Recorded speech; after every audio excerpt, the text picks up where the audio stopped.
இப்பொழுது கூட நாங்கள் நேரடியாக நம்முடைய போக்குவரத்து செயலாளரை சந்தித்து விட்டு இந்த நிகழ்வுக்கு வந்தோம். இன்றைக்கு தொழிலாளிகளுக்கு நிறைய பிரச்சனைகள் இருக்கிறது. ஊதிய ஒப்பந்தம் 13ஆம் தேதி 14ஆம் தேதி நடைபெற்றது பேச்சுவார்த்தை. அடுத்த பேச்சுவார்த்தை வழக்கமாக இது 15வது ஊதிய ஒப்பந்தம். 15வது ஊதிய ஒப்பந்தம் இதுவரைக்கும் 14 ஊதிய ஒப்பந்தங்கள் நடைபெற்றது. சில ஊதிய ஒப்பந்தங்களிலே அந்த ஊதிய ஒப்பந்தத்தினுடைய முடிவுகளை நாம் ஏற்றுக்கொள்ளாமல் இருந்திருக்கின்றோம். அந்த ஊதிய ஒப்பந்தங்களிலே நமக்கு பல ஆட்சேபனைகள் என்பது இருந்திருக்கிறது.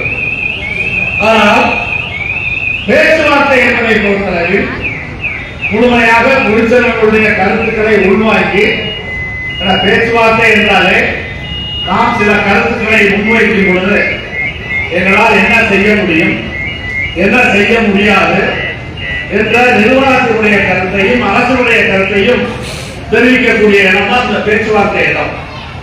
இப்ப இதுவரை 14 ஊதிய ஒப்பந்தங்கள் பேச்சுவார்த்தை நடைபெற்றிருக்கிறது. இதே நம்முடைய அமைச்சர் முன்னிலையிலே கூட சென்ற ஊதிய பேச்சுவார்த்தை நடந்தது. ஆனால் நடைபெற்ற அத்தனை பேச்சுவார்த்தைகளை விட ஒரு மோசமான பேச்சுவார்த்தையால்தான் இந்த பேச்சுவார்த்தை இருக்கின்றது.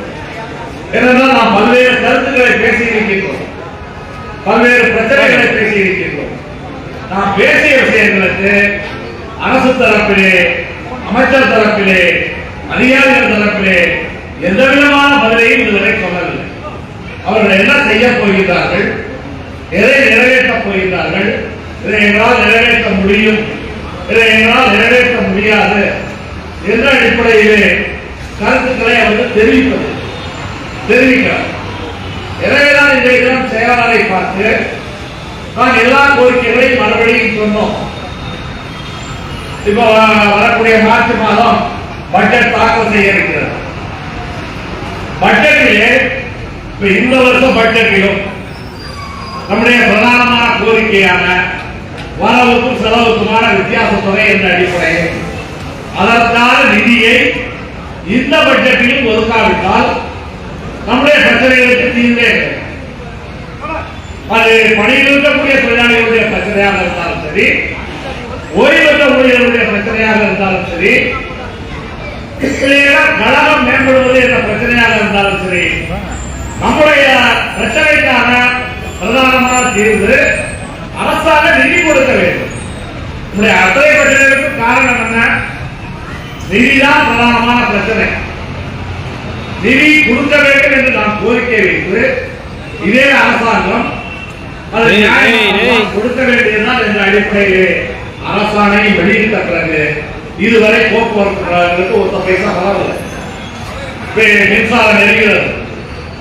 மின்சார வாரியம் ஒரு யூனிட் மின்சாரத்தை 12 ரூபாய் 13 ரூபாய்க்கு தனியார் மின் உற்பத்தியாளர்களிடமிருந்து வாங்கி ஒரு யூனிட் 5 ரூபாய் 6 ரூபாய் என்று வீட்டுகளுக்கு கொடுக்குது, கடைகளுக்கு ஒரு ரேட் அமைச்சு கொடுக்குறாங்க. ஆனாலும் கூட வாங்குற ரேட்டு 12 ரூபாய் 13 ரூபாய். அரசாங்கம் என்ன ரேட்டுக்கு மின்சாரத்தை வாங்குகிறதோ அதே ரேட் அடிப்படையிலே நுகர்வோருக்கு, பொதுமக்களுக்கு மின்சாரத்தை விநியோகித்து பணம் பெற்றால் ஒவ்வொரு குடும்பமும் 8000 ரூபாய் 10,000 ரூபாய் மின் கட்டணம் செலுத்த வேண்டியது வரும். ஆனால் அரசாங்கம் குறைந்த விலையை நமக்கு மின்சாரத்தை கொடுத்துவிட்டு மின்சார வாரியத்திற்கு அதற்கான பற்றாக்குறை தொகையை கொடுத்து விடுகிறது. இதான் சிவில் சப்ளை கார்பரேஷன். கிட்டத்தட்ட 1 கிலோ அரிசி 35 ரூபாய்க்கு ஃபுட் கார்பரேஷன் ஆஃப் இந்தியாவில் இருந்து, இந்திய உணவு கழகத்தில் இருந்து 1 கிலோ அரிசி 35 ரூபாய்க்கு வாங்கி அதை சிவில் சப்ளை கார்பரேஷன் வாங்கி அது ரேஷன் கடைக்கு போகும் பொழுது விலையில்லா அரிசியாக கொடுக்கப்படுகிறது. ஆனால் சிவில் சப்ளை கார்பரேஷனுக்கு அரசாங்கம் முழு பணத்தையும் கொடுத்து விடுகிறது. நம்மை பொறுத்தளவில் 1 கிலோமீட்டர் ஓடுவதற்கு 60 ரூபாய் 70 ரூபாய் செலவாகிறது. வசூல் 30 ரூபாய் 35 ரூபாய் தான் ஆகுது.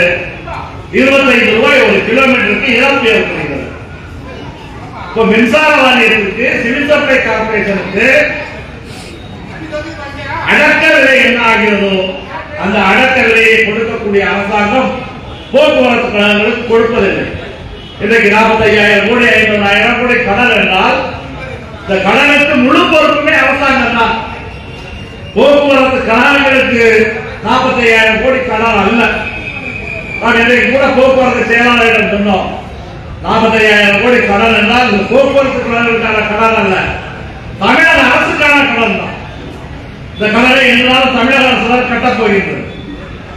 எனவே தமிழக அரசு தான் இந்த கடனுக்கு முழுமையான பொறுப்பு. அந்த அடிப்படையில் இந்த பட்ஜெட்டில் இருந்தாலும் நீங்கள் வரவுக்கும் செலவுக்குமான வித்தியாச தொகையை கொடுங்கள். ஏற்கனவே இந்த அரசாங்கம் பதவியேற்ற உடனேயே நாங்கள் ஆலோசனை சொன்னோம். எங்களது ஆலோசனையை கேட்டிருந்தால் 2023 மே மாதத்திலிருந்து பணி ஓய்வு பெற்றவர்களுக்கு பணி ஓய்வுக்கான கடன் உடனடியாக கையில் கிடைத்திருக்கிறோம்.